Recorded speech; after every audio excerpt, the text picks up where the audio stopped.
You heard from our colleague in Brussels the latest piece of EU oversight of a large American technology company. There's also sort of a personnel consideration. Henna Virkkunen will become an important leader in Europe when it comes to tech. What is Latvia's attitude to the policy side, but also the new people at the top?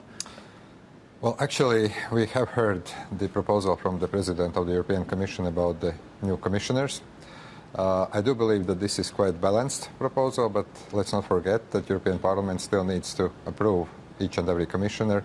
There is going to be a grilling, but I do hope that the new Commission is going to be very much focused on competitiveness of the European Union. I think defense and security is going to play a huge role also when it comes to the new budget. And then indeed we have new issues. You already mentioned about a couple of my meetings. Also we have those... Well, those meetings, Mr. President, Meta, OpenAI... Those are today. I'm just starting from this morning, meeting with all those What's your ambition for those meetings, Mr. President? There are actually two big issues. One, Latvia is striving to become one of the, I would say, pioneers and leaders of artificial intelligence in the European Union. We are now creating our National Artificial Intelligence Center, that is a private-public partnership. Actually, the idea started from security concerns, but now we have expanded it not only to include security, like deepfakes, like interference into elections, but also in order to create a competitive environment and to take, let's say, lead in this manner. And one thing that I'm going to discuss and look at is the way how we can cooperate. We already have very good cooperation with Google, with Meta, and we very much hope to expand it. So that's one.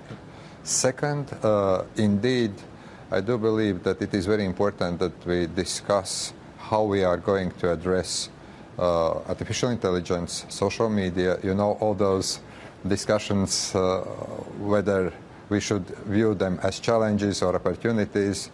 I'm still trying to find a way how to find the middle ground, and being the part of the European Union, of course, to influence also the discussion. President, is more regulation necessary when it comes to AI and social media? Well, this is a very tough question. I do believe that if we look at some challenges we have seen, the use of social media, artificial intelligence for disinformation, deepfakes, interference in elections, I think we need some framework. But at the same time, and this is sometimes a challenge for the European Union and about the European Union, let's face it, we sometimes back in Europe get overly regulatory. Sometimes we believe that here in the United States there is too much liberal approach. So from that point of view, I would say that the balanced view, some regulation, especially when it comes to serious issues, the crime, political interference, yes, we do need rules, but let's not overreact also here.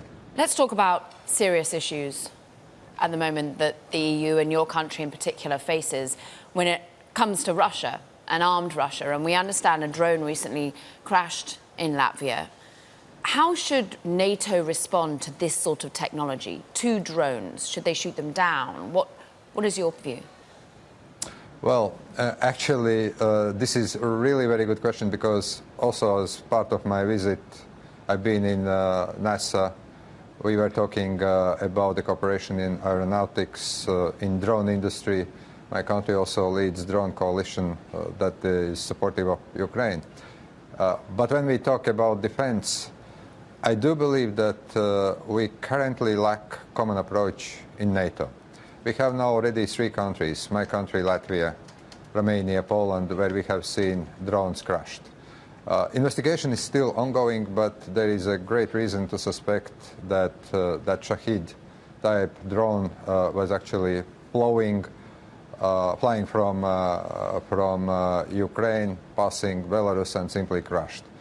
My belief is, yes, we need to shoot down those drones. We need to give more air defense equipment to Ukraine, but also back in NATO we are talking about the need to increase also NATO presence when it comes to air defense in so-called eastern flank. So yes, NATO must adapt to the new reality, and we must shoot down drones, we must protect the territory of the alliance.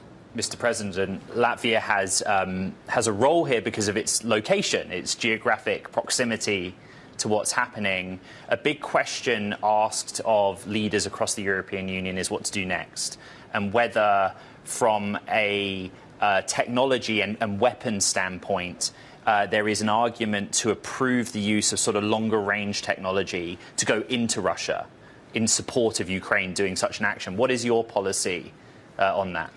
Well, I think it would be very surprising if I would be saying that we have to be cautious. No.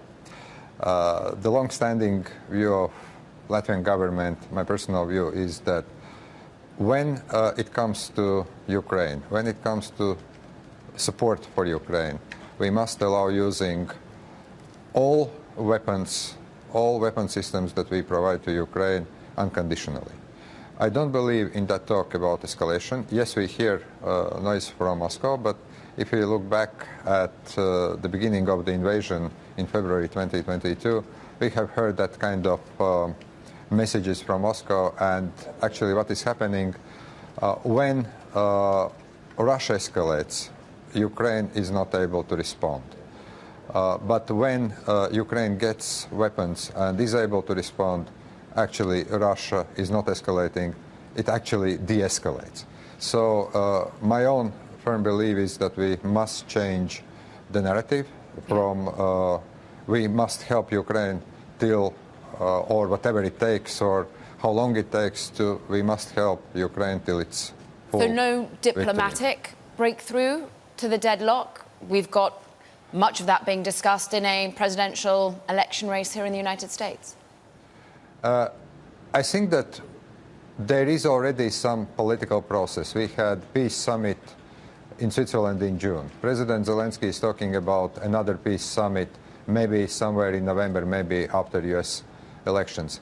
But I do believe that diplomatic breakthrough or political process can start only when Russia sees that it cannot move forward, that we are supporting Ukraine, and that it needs to sit at the table.